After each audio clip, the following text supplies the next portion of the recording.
Mzimayi uyu mukumuonayu anabadwa wopanda nkhope. Ndikati nkhope ndikutanthauza anabadwa wopanda maso, mphuno. Anali ndi pakamwa pokha pomwe panali papang'ono kwambiri posakwana ka 1 inchi.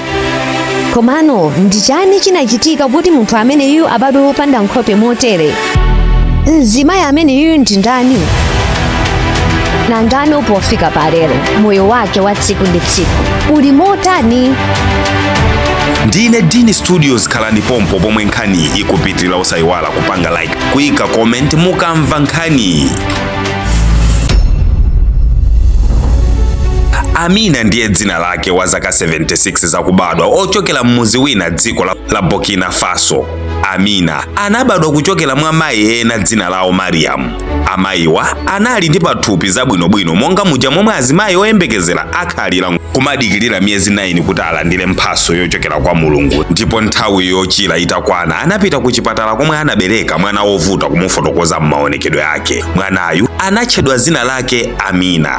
Aminayu kunena chilungamo sanabadwe zabwinobwino muja momwe tonse tibadwira ayi. Madotolo anali odabwa ndi maonekedwe a mwanayu, ndipo mwanayu ataperekedwa kwa mayi yake, mayiwa anali okhumudwa kwambiri, osati kamba ka maonekedwe a mwanayu ayi, koma kamba katsogolo la mwanayo kuti makulidwe ake a mwanayu akhala otani. Ndipo madotolo samaganizira kuti mwana ameneyu akhoza kutha tsiku ali moyo, koma zinali zodabwisa kupeza kuti Amina anakwanisa tsiku la tunthu, ndipo kenako anatumizidwa ku chipatala chachikulu komwe anamupeza kuti ali ndi vuto la zotupa za mmutu zomwe anabadwa nazo. Zotupa zimenezi ati ndi zimene zinatchinga maso, mphuno komanso pakamwa pa Amina. Achipatala anapeza kuti vutoli ndi loti sangakwanise kumuthandiza mwanayu, koteno patadusa miyezi 3 akadali mchipatala mwanayu anatulusidwa mchipatala, osati kamba kuti anali atachira ayi, koma kamba kuti achipatala panalibe mmene akanapangira pomuthandiza mwanayu. Ndipo makolo ake Amina anabwera ku nyumba komwe anthu ammuzi amalankhula zambiri zokhuza mwanayu. Ena amati nkutheka mwanayu wabadwa chonchi akulangika chifukwa cha machimo a makolo ake, enanso ankati nkutheka mwanayu ndochokera muziwanda. Zolankhula zambiri anthu mukuwadziwa inu. Mayi yake Amina anali mphunzitsi, koma kamba ka mwana wawoyu anakakamizika kusiya ntchito, ndipo bambo ake Amina amakanika kupeza ntchito chifukwa anthu amati sangawalembe ntchito kamba kamatsoka ali nawowo. Izizi zinapangitsa kuti makolo a mwanayu pange chiganizo chokakhala kutali ndi mudziwo komwe kunali kumbali kopanda anthu, ndipo kumene kwa Amina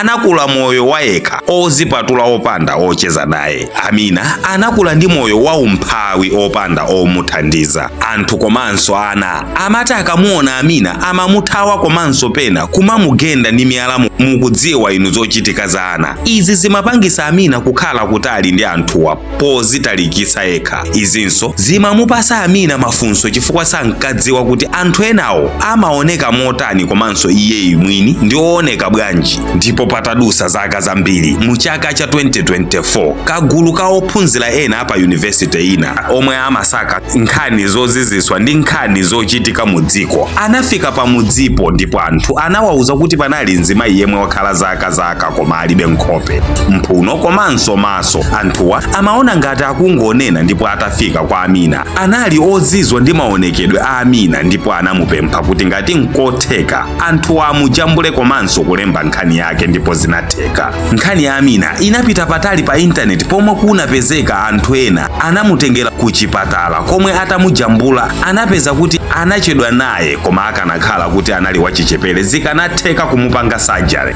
Anthu akufuna kwabwino anasonkha ndalama ndi kumupasa Amina ndi kumugulira zakudya zabwino zomwe amakanika kuzipeza nthawi ya mbuyomo. Iyeyu anachira wachikondi cha wanthu ngati momwe tonse tikonderana, ndipo anthu amudzi omwe amakhala zaka akumusala anayamba kukhala naye chidwi ndi kumamvera nkhani ya moyo wake m'mamedia osiyanasiyana, komanso anthu ena amabwera kuzamupepesa pa zomwe ankachita kalelo. Pamapeto pa zonse pajaolo munthu yemwe ali ndi nkhope amamwalirabe, naye Amina anamwalira ali ndi zaka 76 zakubadwa.